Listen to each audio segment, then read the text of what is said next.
मित्रांनो, सध्या पावसाळ्याचे दिवस असल्याने सापांच्या बिळामध्ये पाणी साचत असल्यामुळे साप हे बाहेर पडतात आणि मानवी वस्तीमध्ये शिरताना आपण पाहिलं असेल.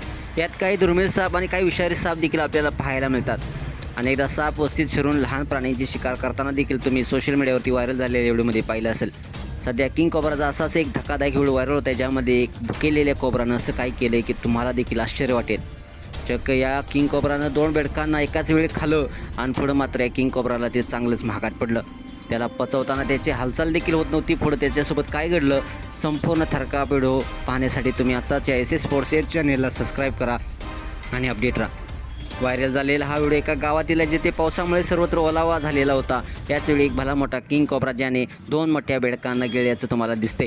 पण काही वेळानं मात्र इतके मोठे भक्ष्य गिळल्याने त्याला श्वास घेणं अवघड होऊन गेलं. त्याला अस्वस्थ वाटू लागलं. अशा परिस्थितीत किंग कोब्रा सरपटण्याचा प्रयत्न करत राहिला, पण त्याला शरीर जड झाल्यामुळं अशक्य होऊन गेलं. व्हिडिओमध्ये तुम्ही पाहू शकता की एका कोब्रानं 2 मोठ्या बेडकांना शिकार बनवलं. तो खूप भुकेला असल्याने त्याने एकाच वेळी 2 बेडकांना गिळलं, पण यामुळे त्याची अवस्था फारच वाईट झाली.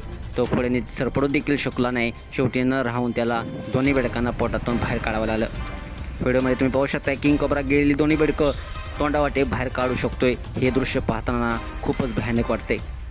हा व्हिडिओ सोशल मीडियावरती प्रचंड असा शेअर केला जात आहे. हा व्हायरल झालेला व्हिडिओ कोब्रा लवर सूरज नावाच्या अकाउंटवरून पोस्ट करण्यात आला असून हजारो लोकांनी लाईक केले, तर अनेक विविध अशा प्रतिक्रिया नेटकऱ्यांनी व्यक्त केलेल्या आहेत. एका युजर्सनं म्हटलंय, भाईसाहेब म्हणतात ना की गरजेपेक्षा जास्त खाऊ नये, तर दुसऱ्यानं म्हटलंय बेडूक पाहिल्यावर त्याचा मनात जो लोप वाढला त्यानंतर त्याची अवस्था कशी झाली.